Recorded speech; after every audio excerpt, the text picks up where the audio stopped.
County Association of Realtors is a trade association for real estate. You have to be through the local association like Santa Clara County Association of Realtors, be a member of the National Association. We have a code of ethics that all of our members follows.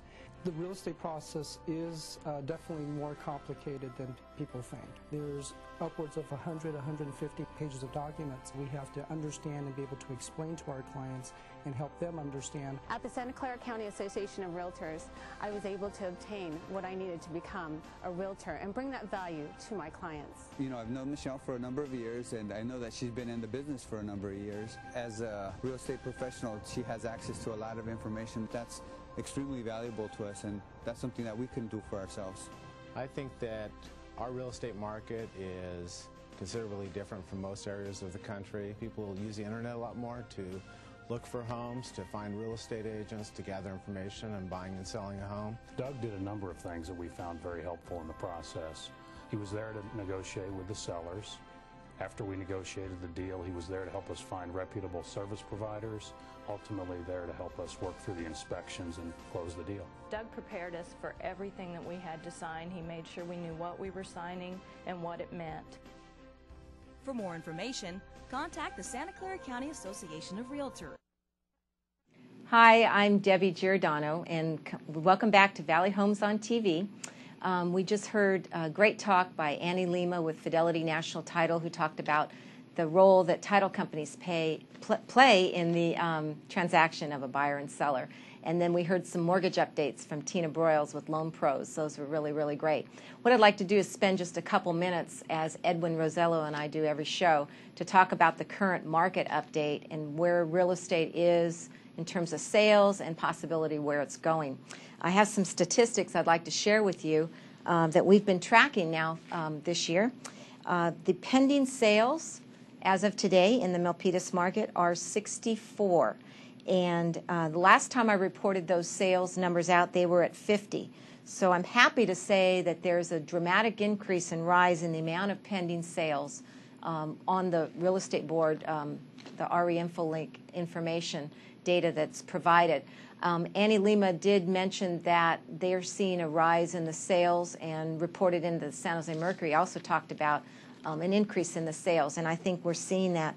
Then the active listings today on the multiple listing is 159, and when I reported out a month ago, they were 156. So what that means is that there's a steady state of listings coming and going, that the sales are a little bit higher, but the listings are still at a steady state pace where we're not having a flood of new inventory coming on the market.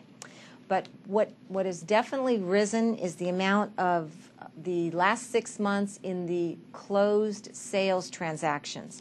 There were 66 reported sales, and that's a slight increase from last month of 65, which are close to 11 or 12 sales per month. So those closed sales are rising, that's pretty exciting news, and I think that's going to continue on.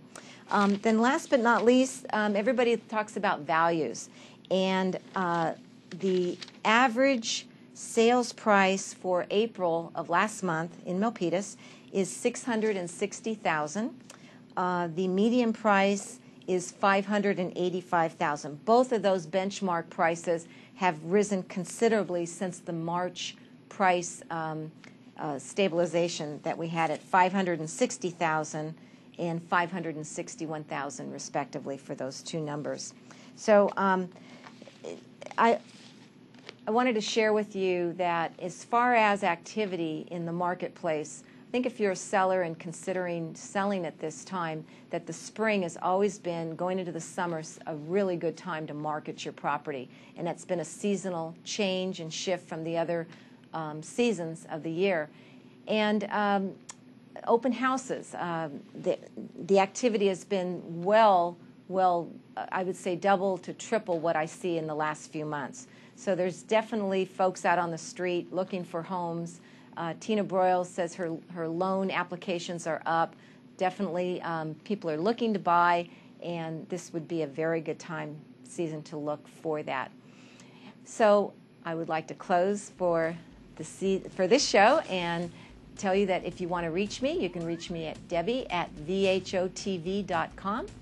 And we'll tune in next time with Edwin Rosello, who'll join me for our next show. And thank you very much for watching.